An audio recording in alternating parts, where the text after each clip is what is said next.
জগন্নাথ বিশ্ববিদ্যালয়ে একটি সেমিনারে বক্তব্য রাখছেন তথ্যমন্ত্রী জহির উদ্দিন স্বপন।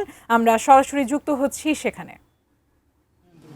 পরিকল্পিতভাবে সাম্রাজ্যকে গুটিয়ে ফেলল আটলান্টিকের পারে, তাদের নিজেদের ইংলিশ ভূমিতে, তাদের নিজেদের ব্রিটিশ ভূমিতে, এবং খুব রক্তপাতবিহীন অবস্থায়। ঠিক তেমনিভাবেই ভারত উপমহাদেশেও তারা তাদের কলোনিকে ছেড়ে দেওয়ার জন্য শান্তিপূর্ণ যে আলাপ আলোচনার মধ্য দিয়ে, যার নেতৃত্বে গান্ধী দিয়েছেন, যার নেতৃত্ব জিন্না দিয়েছেন, অন্যান্য নেতাদের সঙ্গে আলাপ আলোচনার মধ্য দিয়ে শেষ পর্যন্ত একমাত্র সুভাষ বোস ছাড়া আর কিন্তু কেউই সশস্ত্র সংগ্রামের কথা ব্রিটিশকরণের বিরুদ্ধে বলেনি। ব্রিটিশ শাসকরাও বলে নাই এবং গান্ধী এবং জিন্নাও কিন্তু বলেন নাই। ফলে এটা একটা অভিজ্ঞতা হিসাবে এই অঞ্চলের রাজনীতিতে থেকে গেল যে ধর্মকে প্রধান পরিচয় তৈরি করে রাষ্ট্র জন্ম নিলেও রাষ্ট্রের গতি প্রবাহের মধ্যে প্রমাণ হয় জাতিকে সংহত করার জন্য তা কাজে লাগেনি। তখন আবার প্রশ্ন আসলো ভাষা, বাংলা না উর্দু। স্বাভাবিকভাবেই বাংলাকে সবাই আঁকড়ে ধরল। বাংলাকে ঘিরে আবার একটা জাতির পরিচয়ের প্রশ্ন উঠল এবং তার ভিত্তিতে 52, তার ভিত্তিতে 69, তার ভিত্তিতে 6 দফা, তার ভিত্তিতে স্বায়ত্ত শাসন। এবং রাজনৈতিকভাবে যখন এটা নিষ্পত্তি করা গেল না, তখন এই রাজনৈতিক সংগ্রামের প্রধান নেতা আওয়ামী লীগ এবং শেখ মুজিব সমস্ত মাঝ পথে রাজনৈতিক সংগ্রাম যখন ব্যর্থ হয়ে গেল, তখন আত্মসমর্পণ করলেন অথবা গ্রেফতার বরণ করলেন। গোটা জাতি রাজনৈতিক দিক নির্দেশনা বিহীন হয়ে পড়ল।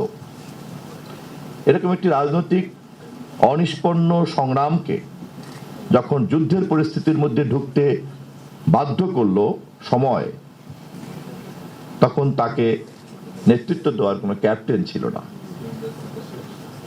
আমি মেজর জিয়া বলছি, উই রিভোল্ট।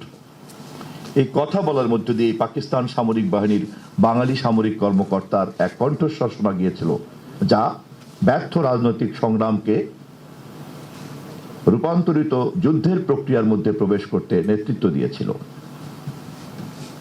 কেননা রাজনৈতিক নেতৃত্ব, রাজনৈতিক পর্ব যখন এক্সস্টেড হবে, তা যদি যুদ্ধে প্রবেশ করতে বাধ্য হয়, তাহলে কি করতে হবে তা রাজনৈতিক নেতৃত্ব কিন্তু বলতে পারেনি।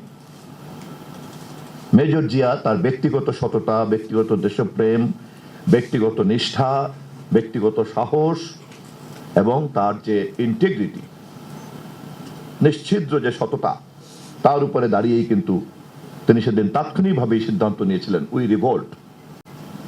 এবং তার সেই প্রজ্ঞা এবং সাহসকে ঘিরেই কিন্তু চট্টগ্রাম ক্যান্টনমেন্টে তখন 1971-এর 25শে মার্চ মাঝ রাতে 2টার সময় এই বিদ্রোহ ঘোষণা হয়েছিল। সেই বিদ্রোহই কিন্তু স্বাধীনতার বীজে, যুদ্ধের বীজে রূপান্তরিত হলো। ফলে মুজিবের নেতৃত্বে রাজনৈতিক সংগ্রাম আর মুক্তিযুদ্ধের ঘোষক, স্বাধীনতা যুদ্ধের ঘোষক জিয়াউর রহমানের নেতৃত্বে যুদ্ধ, এটাই হচ্ছে ইতিহাসের প্রমাণিত উপাদান। এই ধারাবাহিকতাতে যখন যুদ্ধের মধ্য দিয়ে পরবর্তীকালে ইতিহাসে আমরা দেখলাম তেলিয়াপাড়ায় 4 এপ্রিল সামরিক বাহিনী গঠিত হলো, তখনও পর্যন্ত কিন্তু সীমান্তের বাইরে কোনো প্রবাসী সরকার জন্ম নেয়নি। তার মানে যুদ্ধের ঘোষণাও কোনো রাজনৈতিক নেতৃত্ব দেয় নাই। এবং সরকার গঠন করার আগেই কিন্তু তেলিয়াপাড়াতে স্বাধীনতার পক্ষে বাংলাদেশের জন্য একটি সামরিক বাহিনী জন্ম নিয়েছে। তারপরে 10ই এপ্রিল প্রবাসী সরকার গঠন হওয়ার পরে তাজউদ্দিন বক্তৃতা দিয়ে মেজর জিয়ার এই যুদ্ধের ঘোষণা, কালুরঘাটে তার বক্তৃতা এবং তেলিয়াপাড়ায় সৈন্যবাহিনী গঠন করার যে সিদ্ধান্ত, সেটাকে ওন করে, কম্পোনেন্ট হিসাবে গ্রহণ করে দেন প্রবাসী সরকার আত্মপ্রকাশ করলো তাজউদ্দিনের নেতৃত্বে।